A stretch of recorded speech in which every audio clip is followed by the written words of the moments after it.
السلام عليكم ورحمة الله وبركاته. ازيكم يا حبايبي؟ عاملين ايه؟ يا رب تكونوا بخير وصحة وسعادة دايما يا رب. فيديو جديد، ولأول مرة تشوفينا اشتركي في القناة وفعلي زر الجرس عشان يوصلك كل جديد. النهاردة بقى مع بعض تعالوا بينا نشوف قصة النهاردة بتقول معانا ايه.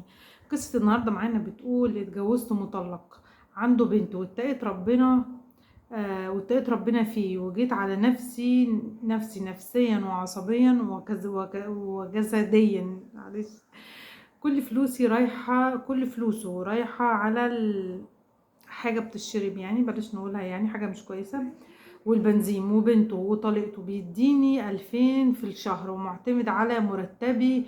شايلة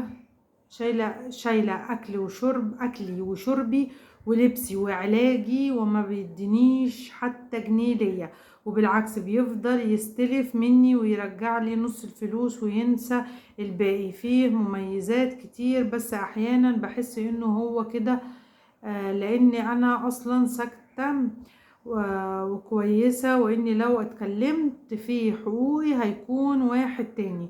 ودلوقتي حامل ومش عايزة اتطلق، بس مش عارفة الاقي حل لحياتي. حاسة اني ما كانش ليه لازمة اتجوز، مادام انا اللي شايلة نفسي والبيت، حتى بسلفه، وبنته تيجي تفضل تطلب وهو مش بيبقى خلاص معاه فلوس بسبب الجامعات بسبب ايه الجمعيات للمدرسة، اسمها الجمعيات ومتطلباتها. بضطر اصرف انا احيانا، بيصعب عليا، واحيانا بحس مش حاططني في اعتباره ضمن المسؤوليات اللي المفروض عليه. هي الرجاله ما بقتش تخجل زي زمان انها تاخد فلوس من مراتاتها. ازاي اقدر اتكلم معاه بدون ما احرجه؟ بص يا حبيبتي، اقول لك على حاجه. اول حاجه اللي انت عودتيه على كده، وستات كتير كتير كتير جدا عودوا رجالتهم على كده، تمام؟ اللي هو ايه؟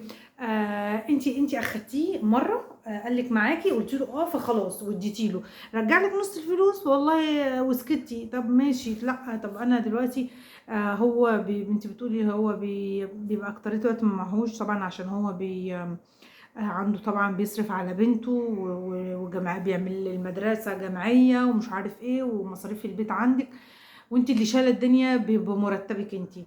طب ما هو اعتمد خلاص ان انت بتاخدي مرتبك بتحطيه في البيت، فهو شايف واحده فاتحه البيت. ماشي، للاسف في رجاله كتير بالمنظر ده في الوقت اللي احنا فيه. رجاله بتخلي مراتاتها مثلا او لا، يسيب لها مثلا مصروف قليل وهي تكمل عليه.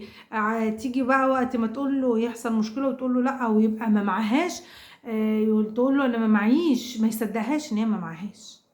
بجد ما بيصدقهاش ان هي ما معهاش، عن تجربه لا ازاي؟ يجي وقت ما معوش يسيب لك الدنيا، طب ويكبر دماغه. انا ما معيش، طب ماشي، ما هو في اولاد في البيت، طب انا اجيب منين؟ انا ما معيش دلوقتي انا كمان. انا لما كان بيبقى معايا كنت بجيب، دلوقتي انا ما معيش. اي راجل بيشوف مراته بتشتغل، وانا قلت لكم قبل كده وفي قصص كتير، وانا كررنا الكلام ده كم مره، ان الراجل لما بيلاقي، جات لنا قصص اني ازاي اقول لمراتي وهي شغاله ان هي تساعدني في البيت، تمام؟ وانا قلت الكلام ده كويس. الواحده اللي بعد ما بتتجوز بتستخسر تجيب لنفسها اي حاجه، وتقول لا بيتي اولى. حته بيتي اولى دي لا، دي غلط، معلش يعني، تمام؟ دي غلط على كل واحده ست ان هي تقول بيتي اولى، لا. جيبي لنفسك، انت اللي شقيانه وانت اللي تعبانه بالفلوس دي، يبقى ما تستخسريش في نفسك حاجه. اما ما اروحش انا مثلا ابقى شقيانه وتعبانه واستخسر ان انا اجيب مثلا ايه، ازازه شامبو ليا لشعري ولا حاجه، او حاجه شخصيه ليا، واقول لا البيت اولى. لا، هو في راجل المفترض هو راجل البيت هو اللي يصرف. حته ان انت تبدي، حته ان انت تسلفي وترجع نص الفلوس، لا اما ما بترجعش اصلا، وتفوتي وتفوتي وتفوتي وتفوتي، خلاص اللي قدامك خد على ان انت كده، خلاص هي خلصت الموضوع. في مثل كده كانت جدتي بتقوله، الناس لحد دلوقتي بيقولوا، اللي هو ايه، ابنك على ما تربيه وجوزك على ما تعوديه.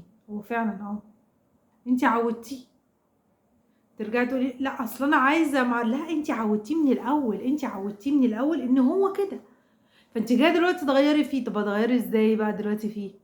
اقعدي واتكلمي معاه وقولي له انا ما بقتش قادره زي الاول. وعلى فكره ستات كتير، يعني انا عن نفسي انا هقولها لك، يمكن الناس تختلف معايا في الراي. الست لو اشتغلت وبقت هي، يعني سوري يعني انا اسفه في اللفظ، يعني ان هي بقت الراجل في البيت، وهي اللي بتصرف وهي اللي بتجيب وهي اللي بتعمل، حتى لو بحاجه بسيطه، وهو يجي فتره يقول لها لا انا ما معيش، صرفي انت ولا اعملي انت ولا سوي انت، هتحس ان هو ولا ليه اي تلاته لازمه. في الرساله لو كنت شفته بتقول بتندم، بتقول طب انا اتجوزت ليه، ما انا اللي بصرف على نفسي، طب انا دلوقتي حامل، طب انا هعمل ايه، يا ريتني ما كنت اتجوزت. ما هو انا دلوقتي انا الراجل والست، لا انا كنت قعدت في بيت ابويا بقى معززه مكرمه، وكنت ريحت دماغي من كل الكلام ده. فالست لما بتبقى هي بتحس نفسها ان هي بقت واخده مكانها ومكان الراجل، خلاص انا مش عايزه وجع دماغ. انا تعبت، بتبقى الواحده تعبت خلاص بجد، اللي هو انتهى الموضوع.